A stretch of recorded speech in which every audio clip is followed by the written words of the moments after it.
दोस्तों 4 फरवरी 2019 के दिन एक व्यक्ति सुबह सुबह शौच करने के लिए बाहर जाता है।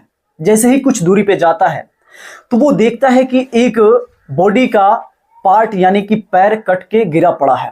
वो देखकर काफी चकित होता है क्योंकि वो इंसान का पैर था।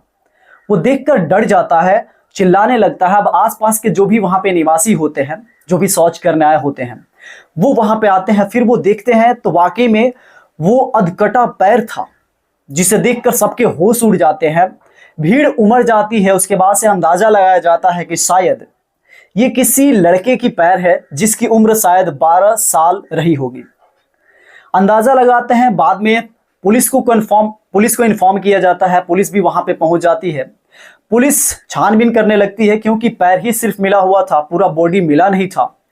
तो बॉडी को पहचान पाना मतलब कि लोगों को समझ में नहीं आ रहा था, पुलिस को भी समझ में नहीं आ रही थी कि आखिर कैसे हल किया जाए। पुलिस सोचती है कि अगर यहाँ पे ये पार्ट्स मिला है पैर का तो हो सकता है वो सभी पार्ट्स यहीं पे होंगे। फिर पुलिस उन सभी बॉडी को यानी कि सभी पार्ट्स ऑफ बॉडी को ढूंढने लगती है और सभी पार्ट्स वहां से बरामद किए जाते हैं। तो पता चलता है कि 2 दिन पहले उस गांव का एक लड़का जिसका नाम है मंगेश, वो 2 दिन पहले से लापता है, जिसकी उम्र 12 साल होती है। तो ये पूरा कंफर्म हो जाता है कि ये वही लड़का है जिसकी 2 दिन पहले वो गुम हो गया था, जिसकी तलाश जारी थी और मिला नहीं था। तो हो सकता है यही लड़का है। बाद में मंगेश के घर वालों को इन्फॉर्मेशन दी जाती है। तो मंगेश के घर वाले जब आते हैं तो देखते हैं तो दहाड़े मार के रोना शुरू कर देते हैं उसके माता पिता। दरअसल ये बहुत ही गरीब परिवार था और गरीब परिवार में एकलौता ये बेटा था और एक बेटी थी। मंगेश एक लड़का जिसकी उम्र 12 साल की होती है। मंगेश की माँ का नाम होता है गीताबाई, उसके पिता का नाम होता है नंदू पाटिल। ये छोटा सा परिवार बहुत अच्छे से जिंदगी को बिता रहे थे, लेकिन अचानक पता नहीं क्या हुआ कि उसी घर का एक सदस्य, छोटा बेटा, एक दिन ऐसे मिलता है अधकटा, उसका पैर ही मिला था। दोस्तों सोचने वाली बात यह थी कि पुलिस को अब समझ में नहीं आ रहा था कि आखिर ये गरीब परिवार है, अगर इसमें से कोई व्यक्ति या किसी सदस्य को अगवा किया जाता है तो पैसा मांगते, तो पैसा देने लायक भी ये घर नहीं है, बहुत गरीब परिवार है। तो फिर आखिर कौन ऐसे कर सकता है। पुलिस काफी पूछताछ करती है घर वालों से कि किसी से कोई दुश्मनी तो बताओ। तो घर वाले कहते हैं बिल्कुल किसी से भी हमें दुश्मनी नहीं है और पता नहीं ऐसे कैसे हो गया। दोस्तों पुलिस बहुत ही कोशिश करती है, छानबीन करती है। वहां पे स्क्वाड डॉग भी बुलाए जाते हैं, काफी छानबीन की जाती है। तो पुलिस सबसे पहले डॉग को लाकर उस घटना स्थल पे डॉग को छोड़ती है। अब डॉग्स वहां पे सूंघते हैं और फिर दौड़े भागे जो मंगेश का घर था, इसी के घर चले आते हैं। पुलिस को समझ में नहीं आ रहा था कि आखिर क्या बात है, आखिर डॉग वहां से इधर क्यों आ रहे हैं, मुजरिम इस घर में ही कोई है लग रहा है। अब जैसे पुलिस घर वालों से पूछताछ करना शुरू करती है, घर वाले कहते हैं कि नहीं, कहीं से भी कोई दुश्मनी नहीं थी और पता नहीं क्यों ऐसा हो गया। अब धीरे धीरे पुलिस इस मामला को थोड़ा गहराई से जांच करने लगती है। बाद में पुलिस गांव वालों से मदद लेकर एक बात पता करती है कि दरअसल जो गीताबाई है उसके घर कुछ व्यक्ति का आना जाना लगा रहता है। दोस्तों आपको मैं एक बात बता दूं कि ये जो महिला थी, इसका मायका भी उसी गांव में था, मतलब कि उसी गांव की ये थी और उसी गांव में शादी हुआ था। तो अक्सर जो इसके मायके के लोग थे वो आया करते थे ये जो गीताबाई है इसके घर।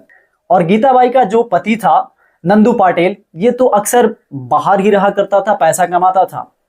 अब पुलिस को ये बात कंफर्म हो जाती है कि इस जो औरत है इसके घर कोई ना कोई व्यक्ति आता है।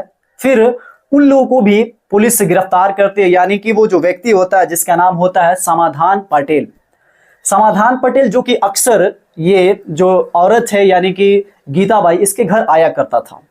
जब पुलिस उससे पूछताछ करती है कि आखिर तुम यहाँ क्यों आया जाया करते हो, लोग कह रहे हैं, तो जो समाधान जो पाटिल था वो बताता है कि दरअसल ये मैं अपने मामा के घर आता हूँ, मैं रिश्ते में भगना लगता हूँ, और वो जो औरत है यानी कि गीताबाई वो मेरी मामी है। दोस्तों फिर से पुलिस को कंफ्यूजन मिलता है, पुलिस को ये क्लू नहीं मिल पाता साफ कि आखिर किस पे शक जाए। बाद में पुलिस फिर से स्क्वाड डॉग को बुलाकर उस घटना स्थल पे लेकर जाती है। फिर डॉग्स वैसा ही करते हैं। फिर आके ये जो औरत थी गीता पटेल, गीताबाई, इसके घर ही डॉग आके रुक जाते थे। अब पुलिस का पूरा शक घर वालों पे ही हो जाता है। अब पुलिस एक गेम खेलती है। यानी कि इधर जो समाधान पटेल था इसको भी गिरफ्तार करती है और ले जाके जेल में डाल देती है और इसे पूछताछ करती है कि सच सच बताओ, हम सभी को पता चल गया है कि तुमने ही कुछ ऐसा किया है और उस लड़के को काट कर फेंक दिए हो, ये हम लोग को पता चल गया है। दोस्तों उसके बाद से जो समाधान पटेल होता है वो रोने लगता है और सभी सच्चाई को बताने लगता है। दरअसल पुलिस इससे पहले सीसीटीवी कैमरा के मदद से पता की थी, तो पता चला था कि एक भिखारी आया हुआ था उस घर पे, जिसके जो थैला था, बैग था, वो काफी भारी था, लेकिन उसका चेहरा साफ से साफ दिखता नहीं है सीसीटीवी कैमरा में, इसीलिए उसे नहीं पकड़ा जाता है। और इसी डाउट को खत्म करने के लिए पुलिस समाधान पटेल को पकड़ती है। समाधान पटेल अब सब बताना शुरू कर देता है। दरअसल वो कहता है कि मैं अक्सर आया जाया करता था, जब यहाँ पे मामा नहीं रहते थे तभी मैं आया जाया करता था और हम दोनों एक दूसरे के रिलेशनशिप में थे।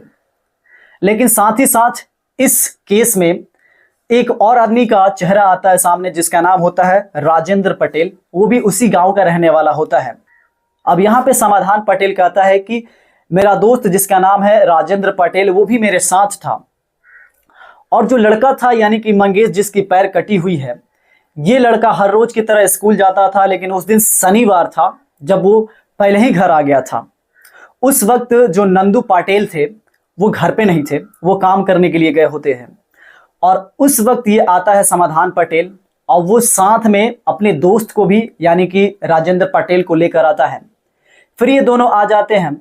अब घर में आके रुके होते हैं और पहले ही जो लड़का था मंगेश वो घर आ गया था, क्योंकि वो दिन शनिवार था। शनिवार के दिन पहले ही लड़का आ जाता है, टॉयलेट करने के लिए चला जाता है।